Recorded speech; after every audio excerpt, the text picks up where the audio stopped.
Hello dear student, today we start our new topic Thales theorem or basic proportionality theorem. Dear student, अगर आपको मेरी videos पसंद आती हैं तो प्लीज मेरे YouTube channel learning secure classes bye Amit Dwivedi sir को लाइक कीजिए, शेयर कीजिए और सब्सक्राइब कीजिए.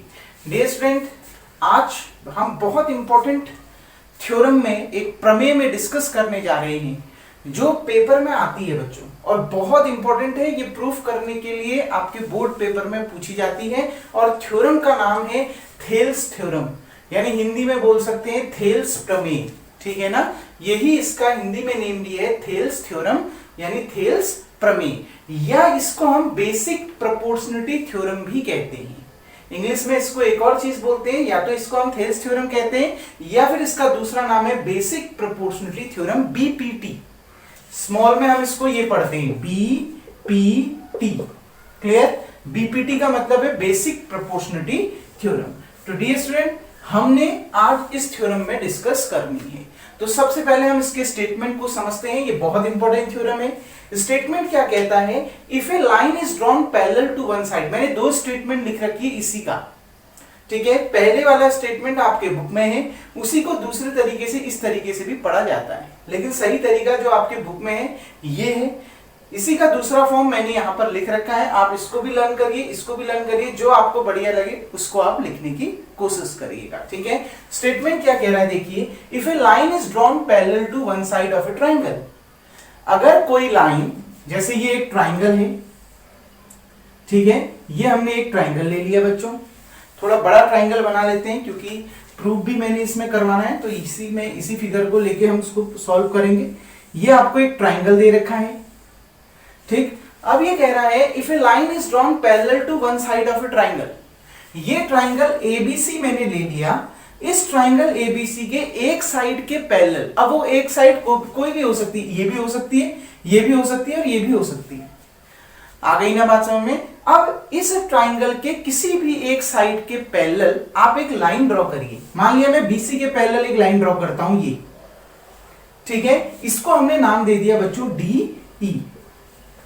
आ गई बात समझ में? देखो, एबीसी एक ट्राइंगल है और इस ट्राइंगल के किसी एक साइड के पैरेलल हमने एक लाइन खींच दी है, बीसी के पैरेलल हमने एक लाइन खींच दी है डी.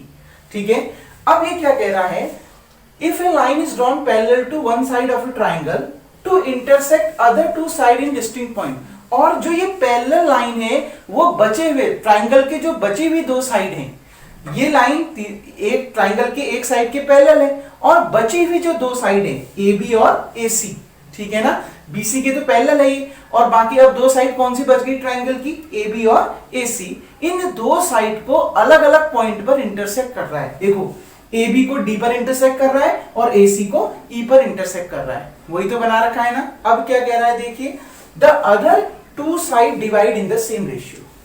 ये थ्योरम ये बोलती है ये जो लाइन है, जो पैरेलल लाइन आपने ड्रॉ कर रखी है, ये जो पैरेलल लाइन है वो ट्राइंगल के दो साइड्स को बराबर रेशियो में डिवाइड करती है. बराबर रेशियो में डिवाइड करती है का मतलब AD upon DB equals to AE upon EC. आ रही है बात समझ में? हमने इस थ्योरम में क्या दिखाना है, ये जो लाइन DE है जो पैरेलल है BC के, ये लाइन DE इस AB को और AC को दो बराबर रेशियो में डिवाइड करती है. कहने का मतलब AD upon DB equals to AE upon EC. ये आपने प्रूफ करना है. यही इस थ्योरम का स्टेटमेंट है. तो समझ में आ गया बच्चों स्टेटमेंट क्या है? तो स्टेटमेंट क्या है? If a line is drawn parallel to one side of a triangle which intersect other two side of a triangle in distinct point. ठीक है, divide the other two side in the same ratio. Divide करता है बचे हुए दो side को बराबर ratio में. और इससे इजी स्टेटमेंट बच्चों नीचे जो मैंने लिख रखा है वो है क्या?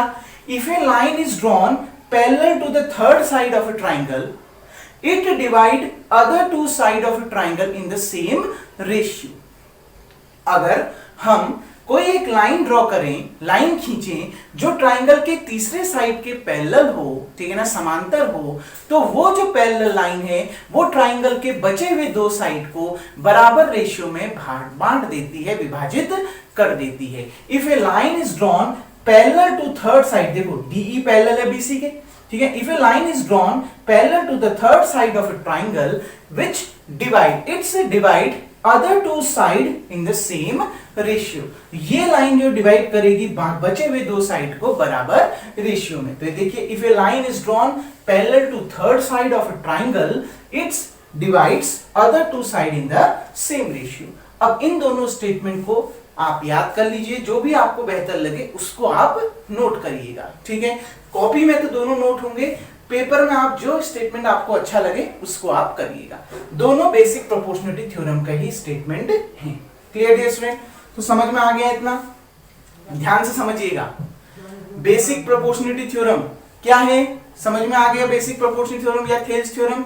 एक लाइन है जो ट्राइंगल के किसी साइड के पैरेलल है, वो लाइन ट्राइंगल के बाकी दो जो साइड्स हैं उनको बराबर रेशियो में डिवाइड करता है। ये थेल्स थ्योरम है, यानी बीपीटी थ्योरम है। If a line is drawn parallel to the third side of a triangle its divides the other two side of a triangle in the same ratio, ठीक है ना। अगर एक लाइन हम draw करते हैं किसी ट्राइंगल की तीसरी साइड के पैरेलल, ठीक है ना, तो वो जो पैरेलल लाइन है वो बाकी ट्राइंगल की दो साइड्स को बराबर रेशियो में डिवाइड करती है। यही इसका स्टेटमेंट है। Clear dear? स्टेटमेंट समझ में आ गया? अब हम इसको सॉल्व करते हैं। तो हमारा एम क्या है? हमारा एम है टू प्रूव दैट, हमने क्या प्रूव करना है? बराबर रेशियो में डिवाइड कर रही है ये डीई, एबी और एसी को बराबर रेशियो में डिवाइड कर रही है। कहने का मतलब है AD upon DB, AD upon DB किसके बराबर आएगी? एई अपॉन ईसी की, एई अपॉन ईसी की। Clear dear student? ये हमने प्रूफ करना है। AD upon DB equals to AE upon EC. Same ratio की बात कर रहा है ना, तो देखिए एडी अपॉन डीबी बराबर होगा एई अपॉन ईसी के। ये आपने प्रूफ करना है। प्रूफ क्या करना है समझ में आ गया? देखिए बच्चों, तो गिवन क्या है? बच्चों गिवन हमें क्या क्या है पहले वो देखते हैं। सबसे पहले हमें गिवन है in triangle ABC DE is parallel to BC। सिर्फ ये दिया है, हमें दिया है इस ABC ट्राइंगल में ये जो DE है वो किसके पैरेलल है? BC के पैरेलल है। ये हमें दिया हुआ है। DE किसके पैरेलल है? BC के पैरेलल है। सिर्फ ये स्टेटमेंट आपको दिया हुआ है। क्लियर? तो ये हमने गिवन में लिख लिया, in triangle ABC DE is parallel to BC। ये गिवन है। एम क्या है? प्रूफ क्या करना है? AD upon DB equals to AE upon EC। Thales theorem में क्या प्रूफ करना है समझ में आ गया? अब आगे देखिए कंस्ट्रक्शन क्या करेंगे बच्चों। अब इसमें हम कुछ कंस्ट्रक्शन करेंगे। कंस्ट्रक्ट क्या करेंगे ध्यान से समझना। कंस्ट्रक्शन ही बहुत जरूरी है बच्चों। किसी भी क्वेश्चन में अगर आप किसी भी थ्योरम में कंस्ट्रक्शन ध्यान में रखेंगे तो आपकी थ्योरम समझ में, आपका पूरा थ्योरम बन जाएगी। कंस्ट्रक्शन क्या करेंगे? देखिए, हम E से एक परपेंडिकुलर लाइन ड्रॉ करेंगे इस AD पर। आ रही है ना बात में? मतलब AD कहो चाहे AB कहो, बात तो एक ही आई ना। चाहे आप AD कहो, चाहे आप AB कहो, चाहे आप BD कहो। BD को मैं एक्सटेंड करूंगा तो AD, ये पूरी लाइन BA तो बन रही है ना, तो कोई भी कहो आप, ठीक है ना। मैं सबसे पहले एक परपेंडिकुलर लाइन AD पर ड्रॉ करता हूं। ये हमने ड्रॉ कर दी, ये परपेंडिकुलर लाइन है, तो इसको हमने F मान लिया। तो सबसे पहले हमने क्या किया construction? EF is perpendicular to AB। ये EF हमने परपेंडिकुलर ड्रॉ कर दी इस लाइन AB पर। अब इस लाइन AB के दो पार्ट हो गए, एक AD भी हो गया, तो ये EF AD पर भी परपेंडिकुलर है और यही EF इस BD पर भी परपेंडिकुलर है। अब आप सोच रहे होंगे सर BD पर कहां आ रही है ये EF? यही मन में आपका विचार आ रहा होगा। ये EF तो AD पर तो आ रही है, हम कह सकते हैं AD के तो पैरेलल है, सॉरी परपेंडिकुलर है, लेकिन BD पर क्यों परपेंडिकुलर है? बच्चों इस BD लाइन को जब मैं आगे बढ़ा रहा हूं तो आपका ये पूरी लाइन AB बन रही है ना। इस BD को तो एक्सटेंड करने पर ये लाइन AB बन रही है, मतलब ये EF किस पर परपेंडिकुलर है? AB पर। और इस AB के दो पार्ट बन रहे हैं, AD और BD।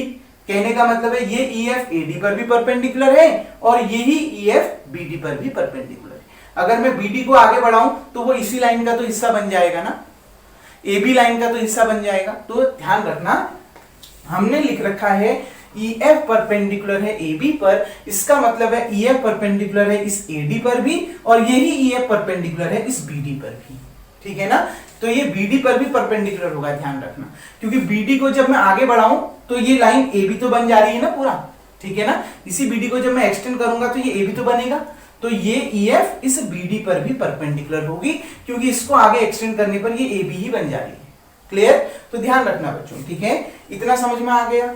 दूसरा, इस डी से एक परपेंडिकुलर लाइन ड्रॉ करो, मान लिया जी, ठीक है ना। इस डीजी भी परपेंडिकुलर है किस पर? इस लाइन एसी पर। अब आपने दूसरा कंस्ट्रक्शन क्या किया? डीजी परपेंडिकुलर है एसी पर। दो कंस्ट्रक्शन किए, एक तो ईएफ परपेंडिकुलर ड्रॉ करी एबी पर और एक डीजी परपेंडिकुलर ड्रॉ करी एसी पर।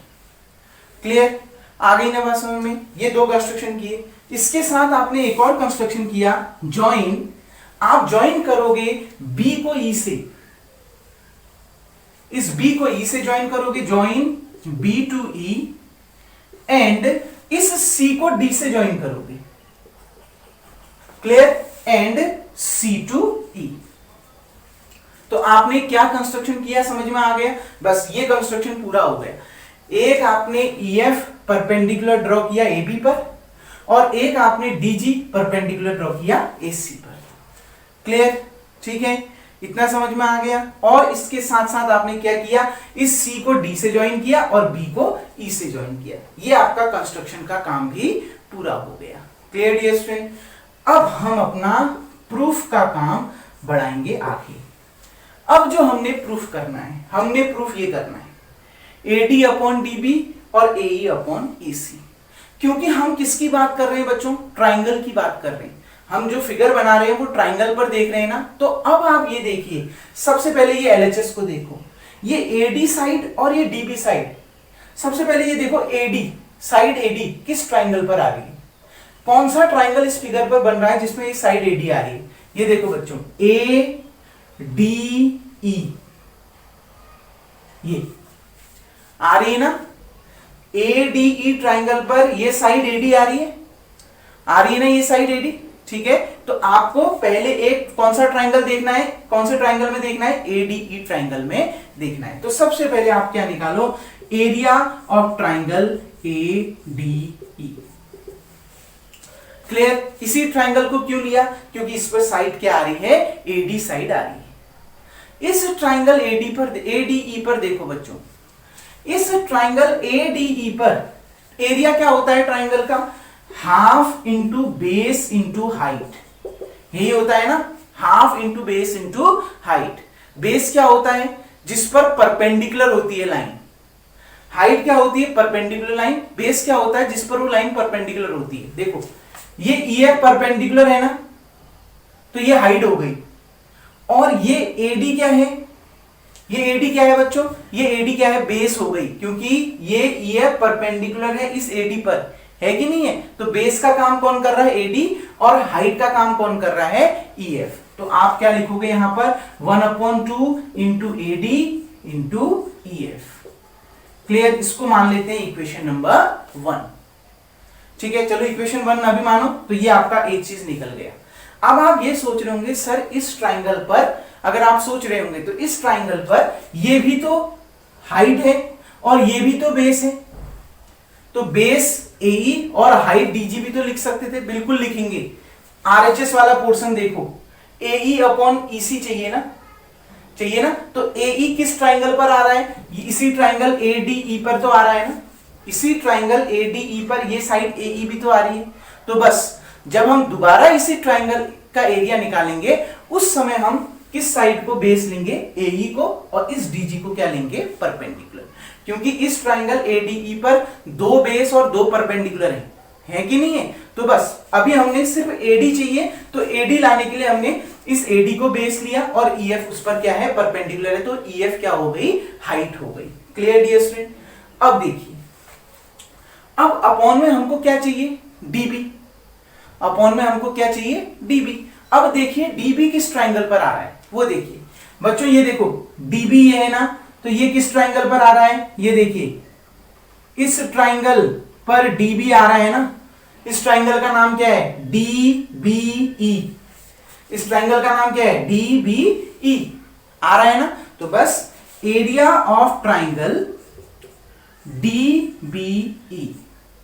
तो इस ट्राइंगल का एरिया क्या होगा, फिर वही formula, half into base into height, area तो यही होता है। अब आप ये समझेंगे इसमें बेस क्या है और हाइट क्या है, इसमें तो परपेंडिकुलर लाइन है ही नहीं बच्चों। मैंने आपको शुरू में बताया था ये जो EF है वो परपेंडिकुलर है AB पर, और इस AB के दो हिस्से हैं, एक है AD और दूसरा है DB। इस DB को अगर मैं आगे एक्सटेंड करूं तो इस पर ये परपेंडिकुलर लाइन आ रही है ना, यानी ये EF AD के साथ साथ BD पर भी क्या है, परपेंडिकुलर है कि नहीं? मैंने शुरू में आपको एक्सप्लेन कर दिया था। अगर मैं इस BD को आगे एक्सटेंड करूं तो यही लाइन AB तो बन रही है ना, और ये EF AB पर परपेंडिकुलर है। तो अगर EF AB पर परपेंडिकुलर है तो इस AB के दो पार्ट बन रहे हैं AD और DB। तो ये EF AD पर भी परपेंडिकुलर है और BD को आगे बढ़ाने पर यही EF BD पर भी क्या हो जाएगी, परपेंडिकुलर हो जाएगी। तो यहां पर बेस का काम कौन करेगा, BD, और हाइट का काम वही कर रही है EF, क्योंकि परपेंडिकुलर कौन है, EF है। आ गई ना बात समझ में? तो देखिए 1/2, इस ट्राइंगल पर बेस का काम कौन कर रहा है, DB, क्योंकि बेस क्या है इसमें, DB, ठीक है। और हाइट का काम कौन कर रहा है, EF, हाइट वही है EF। क्यों है हाइट, वो समझ में आ गया ना, क्योंकि DB को अगर मैं आगे एक्सटेंड करूं तो उस पर परपेंडिकुलर यही लाइन EF है। DB को अगर मैं आगे बढ़ाऊं तो मेरे को आगे बढ़ाने पर, देखो आगे बढ़ाने पर यही EF इस लाइन पर परपेंडिकुलर आ रही है ना। तो बस क्लियर बच्चों, DB लिखूं चाहे BD लिखूं, आ गई ना बात समझ में? चाहे मैं DB लिखूं चाहे मैं BD लिखूं, दोनों बात एक ही है। क्लियर? तो देखिए इस DB को मैं जब आगे बढ़ाऊं या BD को जब मैं आगे बढ़ाऊं तो EF उस पर क्या आ रही है, परपेंडिकुलर आ रही है। तो वही चीज मैंने लिख दी, बेस है DB और हाइट है परपेंडिकुलर। हाइट क्या है, परपेंडिकुलर लाइन कौन है, EF, तो हाइट क्या हो गई, EF। क्लियर? अब देखिए क्योंकि हमने इन दोनों का रेशियो निकालना है ना, तो इन दोनों का रेशियो कब निकलेगा, जब मैं इन दोनों को डिवाइड करूंगा। इन दोनों को क्या करूंगा, डिवाइड करूंगा। Now area of triangle ADE upon area of triangle, दूसरा ट्राइंगल क्या बना, DBE, इक्वल्स टू, बच्चों जब मैं इसको डिवाइड करूंगा ध्यान से देखो, 1/2 into AD into EF upon में 1/2 इंटू DB इंटू EF, यही आ रहा है ना। तो 1/2 से 1/2 कैंसिल, EF से EF कैंसिल, कितना बच गया, AD अपॉन DB। ये इक्वेशन नंबर क्या हो गई, फर्स्ट हो गई। तो मेरे को इन दोनों ट्राइंगल का एरिया, इन दोनों ट्राइंगलों के एरिया का जो रेशियो मिल गया, AD अपॉन DB मिल गया। क्लियर?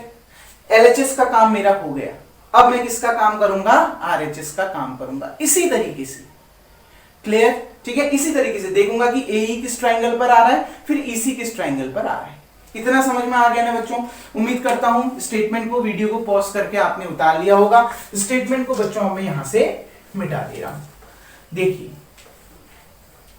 अब हम आगे बढ़ते हैं और आगे आपसे क्या कह रहा है उसको समझते हैं। आगे क्या कह रहा है, देखिए नाउ हमने जो प्रूफ करना है, अब AE लाना है ना। तो देखिए AE किस ट्राइंगल पर आ रहा है, AE ये है ना साइड, तो किस ट्राइंगल पर आ रहा है, ADE, इसी ट्राइंगल पर तो आ रहा है। Now in area of triangle ADE क्या होता है बच्चों, ADE का ट्राइंगल, सॉरी ADE का ट्राइंगल, ADE का area half into B into H, half into base into height. क्योंकि मुझे अभी साइड क्या ढूंढनी है, AE। तो देखो बेस का काम कौन कर रहा है, ये AE, और इस पर परपेंडिकुलर लाइन कौन है, DG, मतलब हाइट का काम कौन कर रहा है, DG। बेस क्या होती है, जिस पर लाइन परपेंडिकुलर होती है। हाइट क्या होती है, जो परपेंडिकुलर लाइन होती है वो हाइट होती है। परपेंडिकुलर कौन है, DG, तो DG हाइट हो गई। किस पर परपेंडिकुलर है, AE पर, तो AE क्या हो गया, बेस हो गया। तो 1/2 बेस की जगह में AE और हाइट की जगह में क्या आ गया बच्चों, DG। हाइट क्या हो गई यहां पर, DG। क्लियर? आ गई ना बात समझ में? अब देखिए अब मेरे को क्या ढूंढना है, EC। अब देखो EC किस ट्राइंगल पर आ रहा है, ये है ना EC, ये EC किस ट्राइंगल पर आ रहा है, ये देखो इस ट्राइंगल पर आ रहा है EC, आ रहा है ना बच्चों इस ट्राइंगल पर EC। इस ट्राइंगल का नाम क्या है, ECB, है कि नहीं है ECB? तो बस इस ट्राइंगल का, या फिर EBC कुछ भी लिखो, एरिया ऑफ ट्राइंगल EBC, ठीक है ना, एरिया ऑफ ट्राइंगल EBC। कोई डाउट? देखिए dear student, 1/2 into base into height. अब बेस कौन है बच्चों? वही चीज इसमें भी है। ये EC को अगर मैं आगे बढ़ाऊं तो ये किसका हिस्सा बन जाएगा? AC का हिस्सा बन जाएगा ना। ये AC का हिस्सा ही तो है ना EC। और ये DG किस पर परपेंडिकुलर है? AC पर परपेंडिकुलर है। और अगर मैं EC को एक्सटेंड करूं, आगे की ओर बढ़ाऊं, तो ये DG इसी लाइन पर तो परपेंडिकुलर है ना। आ गई ना बात समझ में? क्लियर बच्चों? कोई डाउट इसमें? ठीक, देखो ध्यान से समझना, ये DG किस पर परपेंडिकुलर है? AC पर। तो इस AC के दो पार्ट हैं, एक तो AE और दूसरा EC। इसका मतलब है ये DG AE पर भी परपेंडिकुलर है और यही DG EC पर भी परपेंडिकुलर है। EC पर क्यों? क्योंकि अगर मैं EC को ऊपर की ओर आगे बढ़ाऊं तो ये DG उस पर क्या आ जाएगी? परपेंडिकुलर आ जाएगी। आ जाएगी कि नहीं आ जाएगी? ठीक है, तो क्या लिखेंगे यहां पर? बेस का काम कौन कर रहा है? किस पर है परपेंडिकुलर? EC पर। तो बेस का काम कौन कर रहा है? EC। परपेंडिकुलर कौन है? DG। तो हाइट का काम कौन कर रहा है? DG। अब इन दोनों को डिवाइड करिए नाउ, क्योंकि रेशियो निकालना है ना। Area of triangle ADE upon area of triangle EBC। बच्चों दोनों को डिवाइड कर रहा हूं, अब सॉर्ट कर रहा हूं। देखो 1/2 से 1/2 कैंसिल और DG से DG कैंसिल। डिवाइड करने में ये कैंसिल हो गया। क्या मिल जाएगा? ऊपर आया AE और अपॉन में बचा EC। तो क्या आ गया? AE upon EC। इसको मान लिया इक्वेशन नंबर 2। क्लियर बच्चों? आ गई इतनी बात समझ में? अब देखिए बच्चों, यहां तक समझ में आ गया। उम्मीद करता हूं ये आपने इस पोर्शन को, गिवन से प्रूफ तक के पोर्शन को उतार लिया होगा। इसको अब मैं यहां से रफ कर देता हूं डियर स्टूडेंट। अब देखिए बच्चों ध्यान से, एक चीज देखो तो बच्चों, ये ट्राइंगल BED और ये triangle EBC।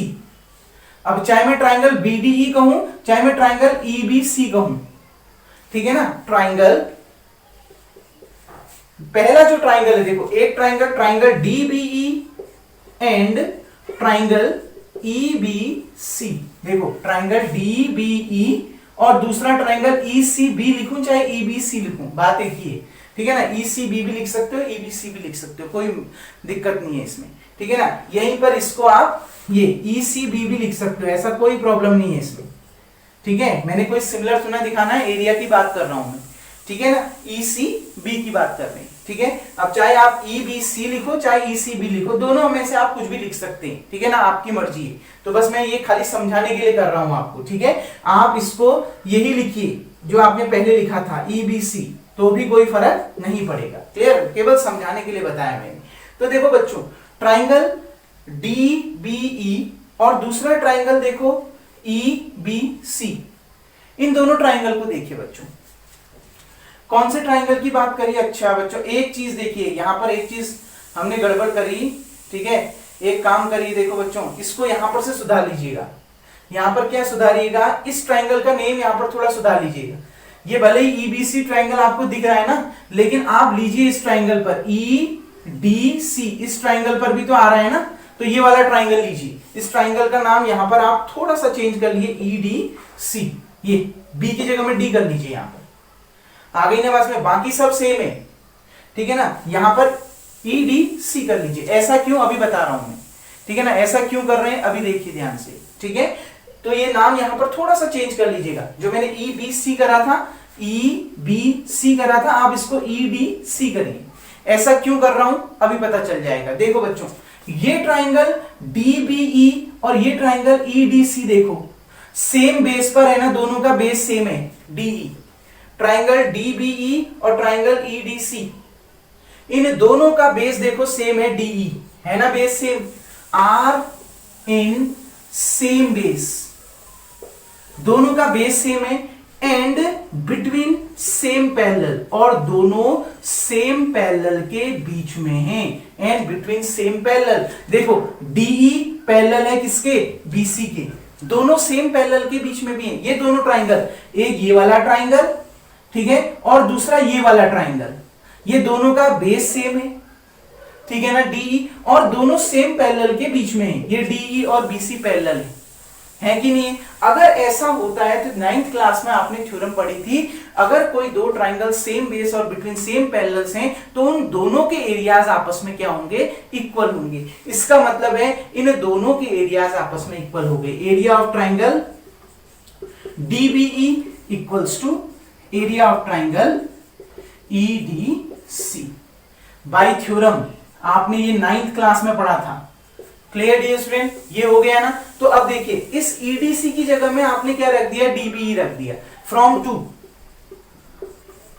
Area of triangle ADE upon area of triangle EDC था ना, triangle EDC, area of triangle EDC की जगह में आपने एरिया ऑफ ट्राइंगल DBE रख दिया। तो एरिया ऑफ ट्राइंगल DBE और ये बराबर तो इसी के होगा ना, AE अपॉन EC। इसको मान लिया इक्वेशन नंबर 3। इक्वेशन 1 और इक्वेशन 3 देखिए, दोनों का LHS सेम है।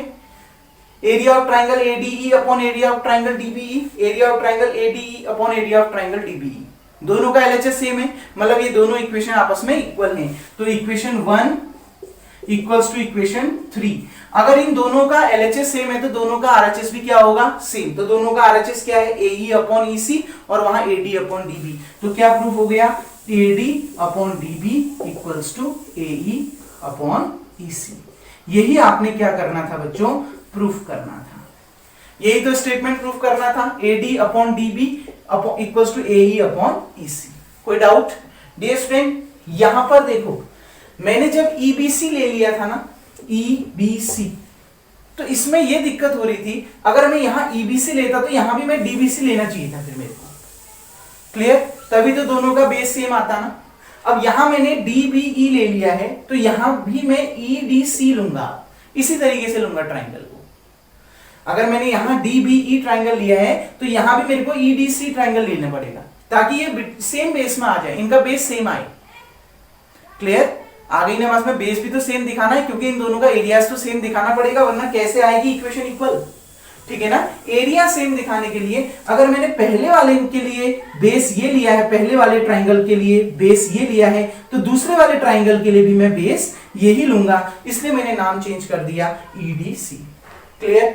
उसमें बेस BC आ जा रहा था पहले वाले में, आया तो वही चीज ना, चाहे मैं EBC से लूं चाहे मैं कुछ भी लूं। देखो EBC लूं तो भी EC आ ही रहा है और EC को एक्सटेंड करने पर DG परपेंडिकुलर आई भी है। क्लियर? बात वही है, लेकिन EBC लेने पर बेस अलग अलग हो जा रहा है, बिटवीन सेम पैरेलल्स आ रहे हैं। आ गई ना बात में? लेकिन बेस क्या आ जा रहा है? अलग अलग आ जा रहा है। इसलिए बेस सेम दिखाने के लिए मैंने ये अगर लिया तो फिर मैंने दूसरा भी यही लिया। वैसे बेस सेम आ ही रहे थे बच्चों, क्यों? बेस, हाँ, बेस सेम आने में दिक्कत हो जा रही थी उस केस में। क्लियर? बेस सेम आने में प्रॉब्लम हो रही थी, इसलिए बेस सेम दिखाने के लिए मैंने पहली बार में ये वाले ट्राइंगल को लिया तो दूसरी बार में फिर ये वाले ट्राइंगल को लिया। दोनों में बेस DE आ रहा है और ये दोनों बिटवीन सेम पैरेलल्स हैं, ये दोनों पैरेलल्स दी है ना। तो बस अगर कोई दो triangle between same base and same parallels होती हैं तो उन दोनों ट्राइंगल की एरिया क्या होती हैं? इक्वल होती हैं। बस इससे हमारा पूरा थ्योरम आपका सॉल्व हो गया। तो ट्राइंगल आप ऐसे ही लेना जैसे मैंने लिए, ठीक है। ये नीचे के जो दो ट्राइंगल ले रहे हो, ठीक है ना, उसको यही ध्यान रखते हुए लेना कि ताकि इनका बेस हम सेम दिखा सकें। बेस सेम हो, बेस सेम हो जाएगा तो पैरेलल्स तो सेम नहीं है। Clear dear student? तो बस यही आपका थेल्स थ्योरम है और ये बहुत इजी थ्योरम है डियर स्टूडेंट। कंस्ट्रक्शन समझना है, AD किस ट्राइंगल में आ रहा है, AE किस ट्राइंगल में आ रहा है, वो दोनों सेम है। BD किस ट्राइंगल में आ रहा है, DBE में, और EC किस ट्राइंगल में आ रहा है, EDC में। EBC में भी आ रहा है लेकिन EDC लेना है, क्यों? क्योंकि दोनों का बेस सेम आ जा रहा है और दोनों का बेस सेम है तो दोनों सेम पैरेलल के बीच में भी है दोनों ट्राइंगल, तो उन दोनों ट्राइंगल का एरिया भी इक्वल आ जाएगा, क्योंकि एरिया इक्वल लेना ही पड़ेगा। बिना एरिया इक्वल लिए हुए ये दोनों के LHS इक्वल नहीं आ रहे, ठीक है ना। तो दोनों के LHS अगर इक्वल दिखाने हैं तो EDC और DBE इक्वल आना चाहिए, क्योंकि ऊपर वाले तो इक्वल नहीं है, नीचे डिनोमिनेटर वाले एरिया भी इक्वल आनी चाहिए। इनको इक्वल दिखाने के लिए हमने सेम बिटवीन सेम बेस लेना पड़ेगा, और सेम बेस अगर आ गया तो पैरेलल तो सेम है ही है। आ गई ना बस में? ये दोनों पैरेलल ही हैं। क्लियर? तो बस इसी तरीके से हमने करा और दोनों का एरिया इक्वल दिखाया और हमारी थ्योरम प्रूफ हो गई। डियर स्टूडेंट, यही बीपीटी थ्योरम है, बेसिक प्रोपोर्शनलिटी थ्योरम या फिर थेल्स थ्योरम है। उम्मीद करता हूं ये क्वेश्चन आपको, ये थ्योरम आपको समझ में आ गई होगी। अगर इसमें कोई डाउट हो तो आप कमेंट बॉक्स में कमेंट जरूर करिएगा। डियर स्टूडेंट, अब जो नेक्स्ट थ्योरम है हम अगली वीडियो से देखेंगे, तब तक के लिए थैंक यू। तो आज का वर्क आपका यही है, वीडियो को पॉज करके आप इतना उतार लेंगे।